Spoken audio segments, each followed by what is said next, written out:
শিক্ষি একাডেমিতে তোমাদের সবাইকে স্বাগতম।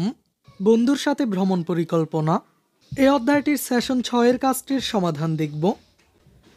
এখানে এই সেশনটির বিষয়বস্তু হলো ভ্রমণ পরিকল্পনা বানাই। এই সেশনে আমরা আমাদের কাঙ্ক্ষিত ভ্রমণ পরিকল্পনাটি বানাবো। আগের দুটি সেশনে যে ধাঁধাগুলো ছিল তা এখানে একসাথে দেওয়া হলো। আমাদের পুরো ধাঁধাটি মাথায় রেখে ভ্রমণ পরিকল্পনা তৈরি করতে হবে। শিক্ষার্থীরা লক্ষ্য করো, এখানে 3টি ধাঁধায় একসাথে দেওয়া হয়েছে। প্রথমটি হলো বন্ধুকে সাথে নেবার, সবার প্রথম কাজ আমার। দ্বিতীয়টি হলো প্রথম বাহন বন্ধ আমার, ভিন্ন বাহনী উপায় যাবার। এরপর তৃতীয় ধাঁধাটি হলো ভ্রমণ আমি তখনই করব যখন 5টি ব্যাগ সঙ্গে নেব। শিক্ষার্থীরা এখন আমাদেরকে এই 3টি ধাঁধা বিবেচনা করে ধাঁধাগুলো অনুযায়ী একটি ভ্রমণ পরিকল্পনার প্রবাহ চিত্র তৈরি করতে হবে। তো চলো আমি তোমাদেরকে একটি নমুনা প্রবাহ চিত্র দেখিয়ে দিচ্ছি। শিক্ষার্থীরা, আমি তোমাদেরকে এই 3টি ধাঁধা অনুযায়ী ভ্রমণ পরিকল্পনার একটি নমুনা প্রবাহ চিত্র দেখিয়ে দিচ্ছি।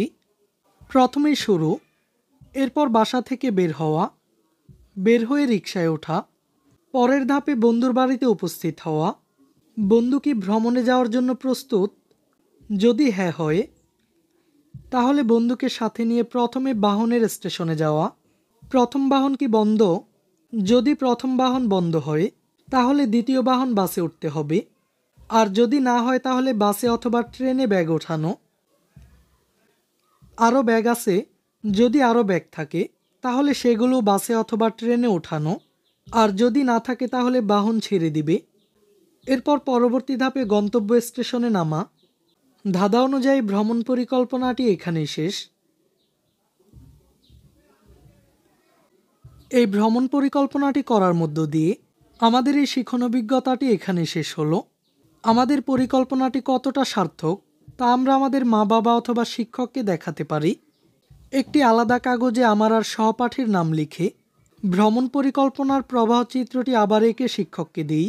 এরপর শিক্ষক আমাদের ভ্রমণ পরিকল্পনা মূল্যায়ন করবেন।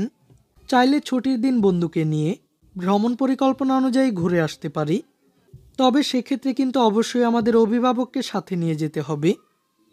এর সাথে সাথে আমাদের আরও একটি কাজ করতে হবে। এই শিখন অভিজ্ঞতা শেষে যখনই আমরা কোথাও যাওয়ার পরিকল্পনা শুনব তখনই আমরা নিজেদের মতো করে একটি ভ্রমণ পরিকল্পনা তৈরি করব এবং আমাদের অভিভাবককে দেখাবো। সেটি আমাদের অভিভাবকের জন্য ও আমাদের উভয়ের জন্য অনেক আনন্দের ব্যাপার হবে।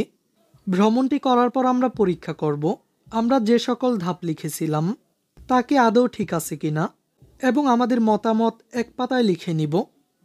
বানানো পরিকল্পনাটি এবং তার উপর আমাদের নিজেদের মতামত আমরা আমাদের শিক্ষককে দেব, যেন আমাদের শিক্ষক সঠিকভাবে পরিকল্পনা করতে আমাদের সহায়তা করতে পারেন। এই ক্লাসে এই পর্যন্তই। পরবর্তী ক্লাসে আমরা বার্ষিক পরীক্ষার সংক্ষিপ্ত সিলেবাস অনুযায়ী পরবর্তী অধ্যায়টি থেকে আলোচনা করব। শিক্ষার্থীরা, এই ক্লাসটি তোমাদের কাছে কেমন লেগেছে তা আমাকে কমেন্ট করে জানিয়ে দাও। আর পরবর্তী সকল ক্লাসগুলো নিয়মিত পাওয়ার জন্য চ্যানেলটিকে এখনই সাবস্ক্রাইব করে রাখো।